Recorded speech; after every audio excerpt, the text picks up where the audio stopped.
राजधानी जयपुर की session court के 102 नंबर चैम्बर में बैठा हूँ। क्योंकि अब चुनावी समर चल रहा है और सूरवीरों का जो महासंग्राम है वो चालू हो गया। महासंग्राम इसलिए कह रहे हैं हम क्योंकि मदर बार, एशिया की सबसे बड़ी बार, वो अगर है कोई तो जयपुर की दी बार एसोसिएशन है। और ये वही जयपुर की एसोसिएशन बार है जहाँ से जुगराज सिंह चौहान एडवोकेट जोधपुर के हत्याकांड के बाद यहीं से जो एडवोकेट प्रोटेक्शन एक्ट जो लागू हुआ उसकी लड़ाई यहीं से लड़ी थी। और इसे रण क्षेत्र भी अब कहना आसान होगा। 28 अगस्त को चुनाव है। कई सारे वकील अपने अपने दावे लेकर इस कार्यकारिणी में आना चाहते हैं, आना भी चाहिए। एक दिन हम बात कर रहे थे, कई सारे वकील थे, तो एडवोकेट सबसे पहले दिखा देते हैं, स्क्रीन पर आप दिखा दीजिए एक बार। विजय सिंह पूनिया ये हमारे साथ हैं और इनका ये चैम्बर है। तो उस दिन अध्यक्ष पद के ही दावेदार पवन शर्मा ने कुछ हिसाब मांगा जब बात चल रही थी। और इन्होंने ये कहा, और जब 1994 में ये दीवार एसोसिएशन के अध्यक्ष बने थे, लेकिन अब भी सवाल ये है कि पवन शर्मा का जो उस दिन का आरोप था कि आपने अध्यक्ष पद पर रहते हुए कुछ नहीं किया, तो आपने अगर कुछ किया है तो आप 1994 का सबसे पहले हिसाब दें, क्योंकि उसके बाद आपको शायद यहाँ के वकील देखना चाहें, क्योंकि ये आरोप ऑन मीडिया पे लगा था और आपने भी देखा था। तो वो हिसाब दें आप सबसे पहले कि 1994 में आपने क्या किया जयपुर के वकीलों के लिए जब आपको अध्यक्ष बनाया। मैं जब जयपुर बार का अध्यक्ष बना, हमारे इस न्यायालय परिसर की स्थिति दयनीय थी। यहाँ किसी तरह की कोई सुविधा वकीलों के लिए नहीं थी, न कोई पानी की व्यवस्था थी, न कोई शौचालय थे, न यहाँ पे सफाई की व्यवस्था थी। 94 में अध्यक्ष बनने के बाद सबसे पहले मैंने यहाँ पानी की व्यवस्था की। उसके लिए यहाँ पे पूरी परिसर में जगह जगह करीबन 15 डायरेक्ट पानी की टूटियाँ लगाई गई। उसके बाद सुलभ कॉम्प्लेक्स बनवाया गया और फिर हमने राजस्थान सरकार से मांग की, वकीलों को, हजारों वकील जयपुर शहर में यहाँ प्रैक्टिस के लिए आए हुए हैं, उनके रहने की कोई व्यवस्था नहीं है। नीति नगर में 111 मकान सस्ती दरों पे वकीलों को उपलब्ध करवाए गए। 1994 में 1992 में महासचिव रहते हुए। अच्छा, महासचिव रहते हुए। हाँ।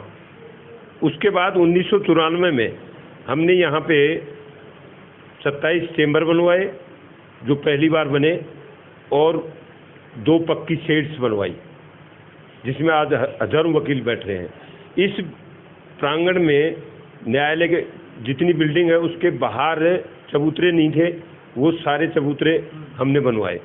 देखिए, मैं आपको बता देना चाहता हूँ, ये जो इंटरव्यू चल रहा है इसमें एडवोकेट विजय सिंह पूनिया अपने उन कामों की उपलब्धि बता रहे हैं जिनका हिसाब आज हम लेके बैठे हैं। चूँकि चुनाव है और जनता भी जानना चाहती है, पवन शर्मा का आरोप भी सही है और उनकी जगह हम भी इनसे हिसाब लेते। लेकिन आप देख सकते हैं जयपुर के सारे वकील कि आज 1994 का और 1992 में जब महासचिव थे तब का ये हिसाब ये दे रहे हैं। और उसके बाद इन्होंने क्या क्या किया। अच्छा, आपने मकान दिलवा दिए, 111 चबूतरे बनवा दिए, पानी की व्यवस्था की, इसके अलावा और क्या किया? चैम्बर्स बने, शेड्स बनी, चैम्बर शेड्स बनी। और उसके बाद मैं निरंतर इन सब व्यवस्थाओं में बना रहा। हमारे यहाँ बैंक की व्यवस्था नहीं थी, बैंक लाया गया। और उसके बाद पोस्ट ऑफिस लाए हम यहाँ पे। पोस्ट ऑफिस के बाद मैंने राजस्थान उच्च न्यायालय में जनहित याचिका लगाई। हमारी जब नई बिल्डिंग बन गई जिला न्यायालय की, उसमें जाने के लिए वकीलों को बहुत असुविधा होती थी।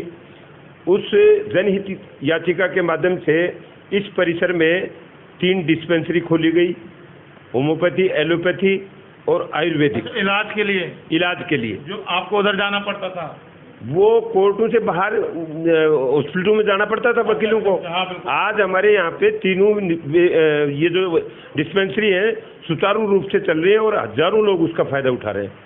कोर्ट वकील ही नहीं, बाहर के लोग भी यहाँ आते हैं।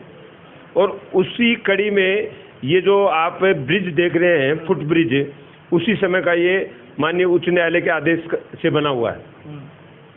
और उसके बाद आगे जो हमने कार्रवाई की उसमें इस परिसर में हरे वृक्षों की बहुत कमी थी और गंदगी के अंबार लगे हुए थे। मैंने जगह जगह सफाई करवा के और 2002 से यहाँ वृक्ष लगाने चालू किए। आज इस परिसर में करीबन 5000 छोटे बड़े पेड़ लगे हुए हैं। पहले यहाँ 22 छीलर के पेड़ थे। छीलर के पेड़ से छाया नहीं मिलती है, लेकिन उससे जो उसका प्रांगण मिंजर गिरता है उससे क्या एलर्जी होती थी लोगों को।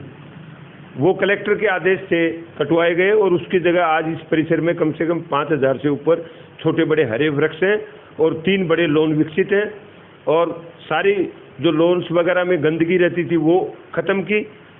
1994 में और ऐसे क्या काम थे जो आपने करवाए, क्योंकि हिसाब 1994 का लिया जा रहा है, इसमें हम बात करेंगे। 1994 में मैंने यहाँ पक्षकारों की असुविधा को देखते हुए और इस न्यायालय परिसर में आप स्वयं देख सकते हैं कि न्यायालयों के बाहर बरामदों में या परिसर में पक्षकार के बैठने की कोई भी ऐसी सुविधा नहीं है जिससे वो अपने केस के इंतजार में बाहर बैठा रहता है तो कोई बैठ सके। मैंने पूर्व अध्यक्षों से मिलकर और मंगलम ग्रुप से करीबन यहाँ 150 सीमेंट की बेंचें पक्षकारों के लिए रखवाई, जिसका उपयोग आज सब लोग कर रहे हैं। देखिए, ये सारा बहीखाता इन्होंने बता दिया। क्योंकि ये हिसाब इसलिए लिया जा रहा है कि इस बार 2023 में भी अध्यक्ष पद के लिए ये चुनाव लड़ रहे हैं। फॉर्म भर दिया है, दावेदारी जताई जा रही है, कई सारे लोग हैं। और चूँकि सवाल ये है कि कुछ करना और बाकी रह गया था वकील हितों के लिए, हो सकता है उसको पूरा करने के लिए इन्होंने चुनाव लड़ने की दावेदारी जताई है। लेकिन पूर्व अध्यक्ष हैं और आज तक ये लगातार जनहित में और वकीलों के हित में हमेशा काम करते रहते हैं। तो ये जो सवाल 1994 में क्या किया, कुछ ना कुछ तो किया था, और क्या किया ये वाकई वकील भी जानना चाहते हैं। तो इन्होंने जो किया वो बता दिया। और सवाल ये है कि 2023 का 28 अगस्त को जो चुनाव होगा उसमें किस तरह से, क्या इनकी रणनीति होगी और किस तरह से ये अपना इलेक्शन पार करके दोबारा अध्यक्ष बन पाएंगे या नहीं, इसका फैसला 28 अगस्त को होगा। लेकिन फिलहाल इन्होंने अपना पूर्व अध्यक्ष और महासचिव रहते हुए पूरा जो काम का हिसाब किताब है आज इन्वेस्टिगेशन मीडिया के कैमरे पर रख दिया है। इन्वेस्टिगेशन मीडिया के लिए मणिकांत के साथ मैं जितेंद्र शर्मा।